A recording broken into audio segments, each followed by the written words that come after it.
C'est long à se dessiner quand même. Comment vous avez vu que ce match? C'était un match très intense, que ce soit en attaque, en défense. On savait qu'ils allaient venir pour essayer de nous battre. Et du coup, dans la deuxième mi-temps, on a essayé de mettre de l'intensité, de jouer ensemble et de surtout mettre une grosse pression en défense. Et franchement, c'était un match au niveau mental et on a réussi à gagner à la fin. Il vous manquait du monde en plus, donc c'est pas toujours facile. S'adapter, changer tout, ça change un peu le mode de jeu, donc c'était surtout ça à apprendre au début, quoi. C'était ça le plus important. On savait qu'il nous manquait du monde, on savait que c'était un match piège. Donc en vrai, c'était juste fallait tout donner, fallait prendre de haut et les sorties de banc faire le job. C'est ce qui s'est passé. Et ouais, c'était un match plutôt cool, hein.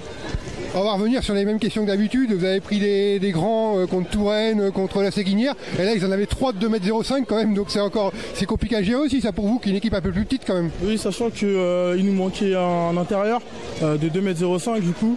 Et il fallait vraiment essayer d'être dur dans la raquette, de ne pas donner les intervalles. Et vraiment de tout le monde bloquer au rebond et de faire les stops défensifs. Et c'est ce qu'on a réussi à faire à la fin. On a travaillé beaucoup cette semaine à l'entraînement. Donc comme on savait que ça allait jouer là-dessus, voilà, on a réussi à le mettre en œuvre pour le match.